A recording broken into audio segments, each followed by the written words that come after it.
Welcome to this week's EMBN Show. We've got some interesting stuff coming up on this week's show. We're taking a look at some new 2023 bikes. Yes, we've also got the classics bike vault, some cool upgrades, Chris, and where in the world. Nice, let's get into it.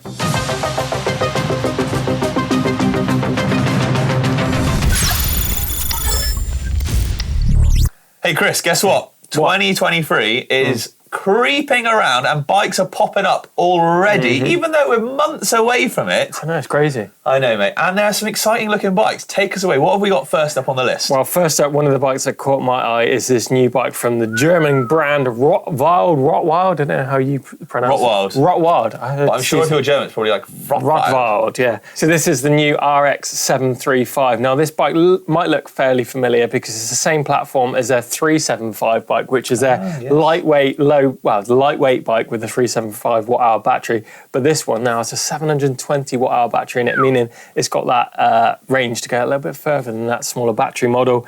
So this puts it right in between that lightweight bike. It's a sort of I don't want to say mid-power, it's a mid-battery range power, because of course got that big R.X750, which is that 720 watt-hour battery in it. So it's still the same motor though? It's just a same different motor, battery size. So okay, so you got the same power, you're just going less distance. Yeah, exactly. So you've got the Shimano EP8 motor in there. It's got 144mm travel, this bike, so it puts it kind of more on the traily, sort of cross-country sort of mode. Full carbon though? Full carbon. It's nice. got, as I mentioned, that 720 watt-hour battery on there, which has got that nice one-button release. So pretty much you just push one button and the battery pops out of it. That's cool. Got some other cool features on there. Got a magnetic charging port cover. So, you know, some bikes are a bit of a faff to replace that. Yeah, they are. They're like, get out. So this basically snaps back on. Talking of magnets, it's also got a fidlock bottle mount on there. So you've got no bottle cage on there. Just those little tabs which are magnetic, which keeps the bottle in place, not the battery. I like it. 29-inch wheels, and it's pretty lightweight as well. The top spec build of this comes in at 21.2 kilos in a large. It's pretty lightweight for that big battery. 3 different build kits on there, and these bikes start at €7,999. Nice. But there's some other bikes as well from Bianchi, Rich, the Italian brand. So kind of more of a roadie brand, isn't it? Or they are, very much a roadie brand, sort of in their roots, if you like, but they are deep-rooted in mountain biking cross-country as well. They've been around for a long time. But these are pretty wild-looking, Chris. Tell us a bit more about these, because that is... It's a wild-looking hardtail, Italian. isn't it? That's Italian through and through. So it's called the E-Vertic range. They have 3 different bikes in the lineup. You have an aluminium hardtail, you have a 140mm travel kind of cross-country trail bike, and then the big hitting 160mm travel enduro model. So the hardtail is called the X-Type. So it's a Jag, isn't it? Same kind of name. But it's pretty wild. I mean, look at the back end on this thing. Yeah, but that's mental. I mean, and then not just that, but around the head tube, the front end as well. I mean... Yeah. It's a wild-looking bike, innovative. Elevated chainstays. I haven't seen them on bikes since late 90s. No. 100mm travel fork, though, 29 and a Bosch motor. 625 watt-hour battery on there. Again, a couple of different build specs on this. So getting different pricing on these bikes, although there's no prices available on these bikes at the minute, unfortunately. And looking at the top end of the Vertic range, we have the FX Type Pro. Now, this is a 160mm travel bike, bit of a burlier bike. It's aimed at enduro-style riding, full carbon frame, 29-inch wheels on this, Bosch motor, and again, that big 750 watt-hour battery on, and the Bosch Smart System. 3 different builds again, got loads of different builds. I think they offer it in an Access option, so you've got that real pimp build on this. Top spec. And a slightly lower spec SRAM build as well. This one's a little less wild looking than their hardtail version, isn't it? Although you've still got those elevated chainstays out the back there, the front end is a bit more... traditional. Should we say traditional looking, I think? You know, I'm liking the kind of little colourway going on there, and they are in some varied specs. So I think there's a bit of that for everyone. So I think this could be actually a real good bike for the enduro crew out there. Definitely. I think it's good to see Bianchi bring in a wide variety of bikes. I mean, they do everything from e-mountain bikes to sort of touring e-bikes and city e-bikes. So big brand getting involved with e-bikes is only a good thing, right? Yeah, for sure. Definitely. Can more the merrier. Definitely. Now, Chris, earlier on at the beginning of the show, I mentioned about some cool upgrades. And this is them. So basically, Burgtec, British company, kind of a little boutique company, have brought out some upgrade bolts for your motor. Yeah, if you're a Santa Cruz owner and you've got an EP8 motor, you can put these bolts in there, titanium, so a little bit lighter than the traditional ones. Exactly. They're a lot stronger, so they don't round out if you're, taking your motor out for a bit of maintenance and cleaning. Really good, I think. And I think it's just cool. I like these kind of little attentions to detail. Yeah, exactly. £55 for those bolts. Wow. Bit of a weight saving, but I think it's a quality If you do part. want to save weight, you can also cut your fingernails.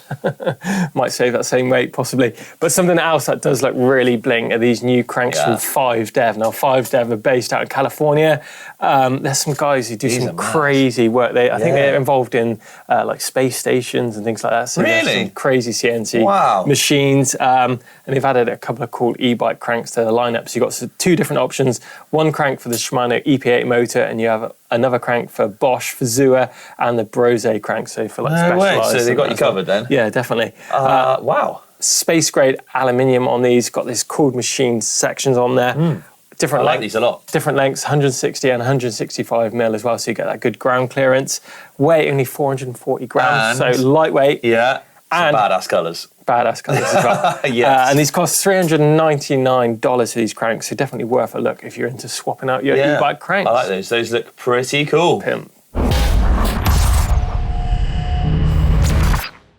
Out and about this week, Chris. What have we got to kick things off? What have people sent in? They have been sending in loads of stuff, keeping us busy. We've got Eric here. He's got a really nice shot. He's out on his Canyon Spectral On out in Santa Monica. I mean, just look at that sky, Rich. Very nice. That's a hell of a shot. If this was GMBN, I'd give that a super nice. But we don't give super nices. We're just looking at shots on this. And this is a really famous trail, actually, where Curtis King made his run with a Red Bull helicopter. Do you remember that? Cool. Yeah, hey, guess what? It's a super nice for me. So there you go. Right, next up, Adam with his 9er WFO E9 in... I can't even say that, Chris. Have a go. Snoqualmie. Snoqualmie. No, Snoqualmie. Snoqualmie? Snoqualmie. Basically, he's out exploring some trails around his local area. And that is actually a lovely picture as well. It is, isn't it? Look at that terrain nice. in the background. Done, next up, we've got David. He's out on his high bike All Mountain 3 out in Fanny Big. Fanny Big, overlooking the Brecon Beacons. Exploring the mountains with my friend Simon on our e-bikes. Made it to the top. Where? Fanny Big. Oh, yeah, that's what I thought you said. Great ride and awesome views. Always awesome views at Fanny Big. Right, Chris, what have we got as our last for Out and About? We've got a last picture in from Darren. He's out on his Scott Ransom e-ride out in Listerfield Mountain Bike Park in Melbourne, Australia. That's a heck of a picture. Going to say, views from the top of the granite track on the way home after a good single track session in the forest. I like that. I like those Scott Ransoms. I think they're cool looking bikes then. Cool, aren't they? Yeah, very nice, very nice. Darren, thank you very much. Don't forget, we like to see where you've been out and about, don't we, Chris? So make sure you use that upload service, and details for that are down in the description, or maybe even up on screen now.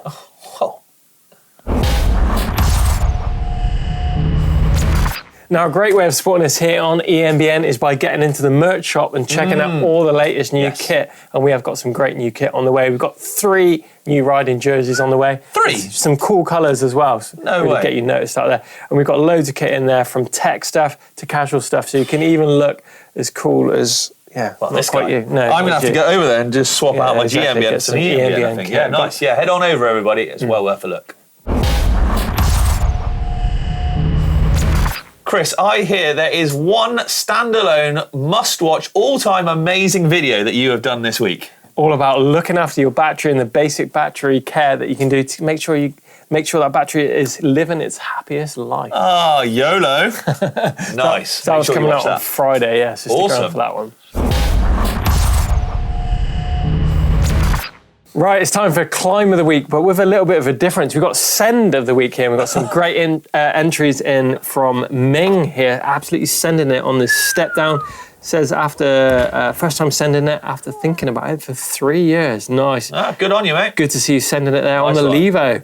And next up, we've got some action from Christine, or the Squirrel Squeezer, regular contributor here on EMBN, shredding some of these lines out in BC.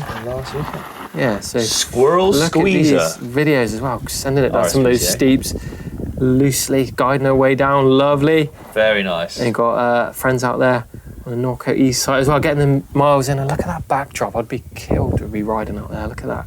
E-bike prime country right there. That looks amazing. Thank you. Don't forget, keep sending them on in with the uploader linked in the description down below. We love to see, well, all of them, don't we? Exactly. All this action gets me, one is get out there on my e-bike. Frothing for it, Chris.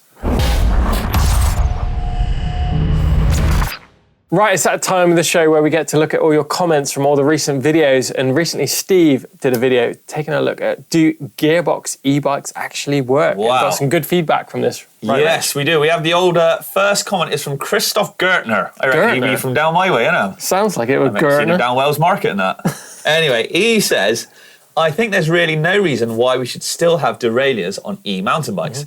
Sure, they're proven to be reliable and all that stuff, but you can easily damage them and the gear is technically already easily available. And imagine where the tech could go if a few big brands would invest in the tech. It's a valid point, I do think, actually. Well, you know, I've ridden an e-bike, a gearbox bike, standard bike, for a season. I used to race on one, and they're very good. They are slightly flawed in areas, but they're very good. Yeah, they are. I think it is the next step forward.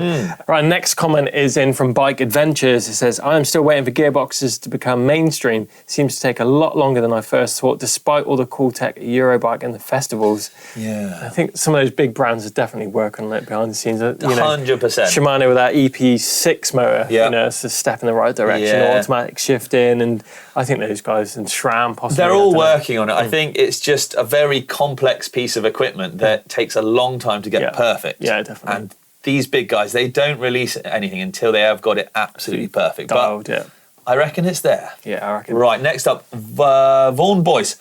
I bashed and bent my derailleur on Saturday on some nasty routes. This is the third time this year.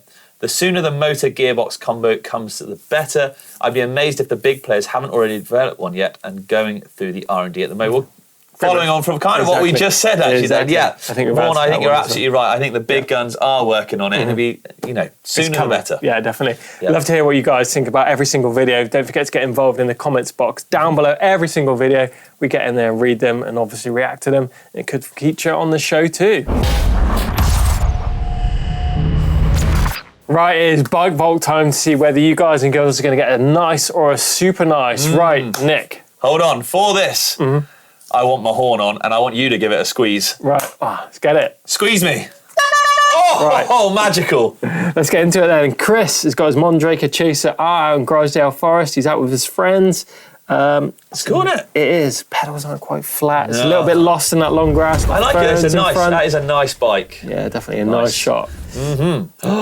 Right, Brendan with the Giant Rain E+1 Enduro in New South Wales, Australia. Just got my new bike. Absolutely love it. Have it wrapped, a couple of mods. It's very nice, but it's non-drive side, Brendan. Oh, you're a stickler for that, right? I am. Come on. But it is nice. Next up, we got Trolls here. He's got his high bike All-Mountain 1 out in Senja in Norway. Wow. First ride with my first e-mountain bike. This is heaven. It looks like heaven. It looks like heaven. That's an amazing picture. But, Chris, you know how strict I am with these non-drive... No! Super nice. Oh, you horned all over me. Damn you. I hate when you do that. Next up, we've got Alex here with Giant Rain E+0 out in Rowberry. Oh, my local. I think we ridden along that trail the other day. That's that greasy, slippy one. Yeah, that's a good one. Lapping the jump line and finding some off-piste stream bashing. You love bashing it out in the Rowberry Woods. Oh, wetter the better, mate. That is unreal. Yes, that's a super nice for me. Definitely. We've got Peter here. He's got his Saunders Rockstar out in West Springfield. Yes, it's an e-bike brand out of Massachusetts. Dialed in suspension on the new RockShox Zeb. Getting it dialed out in the woods. Quite a steep looking head angle on that thing. It is, isn't it? I don't know if it's the picture or... down tube and stuff. Maybe it's shot on a fisheye. Yeah, that's nice though, isn't it, Peter? Very nice. It well is done. very nice. Next up, we've got Chris Ma. He's got Santa Cruz Heckler out in Alberta. Enjoying Sugar with friends, company, fun times, good food, and amazing riding out in Sugar Mama. Super nice? I think that's a super nice. What do you reckon? I'm going to give it a nice because it's not quite, it's quite a small shot. Hey, guess what? I'm the guest. Oh, yeah.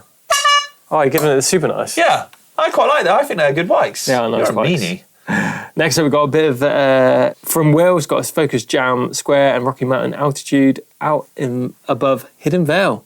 Climbing 500 metres above sea level, then 15 minutes of downhill bliss. Do you know what? That is a cool picture, isn't it? It is cool, but it kind of distorts the bike a little bit. I'm getting harsh, aren't I? You are. I said you were harsh, but I'm... yeah. Steve Jones wouldn't appreciate it. I don't know. What do you think? Well, I think it's a super nice. Give it the horn then, Rich. Give it another squeeze. Right, the last bike in this week's Bike Vault is coming in from Harold. He's got his Santa Cruz Eckler. Snowden View at Landegler. Exploring the red and black route with the e-bike makes it a lot easier. I know what you're going to say, Rich. Non-dry side. Yeah, but you can see the motor. Yeah. Hey, look, do you want to squeeze? No. Ah, just a nice end. Just a nice. For that final shot in here from the Bike Vault. Now, Harold, that is a nice picture. It is a nice picture, for sure. But don't forget to get involved in the comments box down below. Let us know what you think about the 2023 bikes. What e-bike brand are you looking forward to bringing to the market? Because thumbs up if you enjoyed it. Don't forget to subscribe to us here on EMBN. And whilst you're there subscribing, make sure you visit that merch shop that I talked about earlier. And we shall see you next week.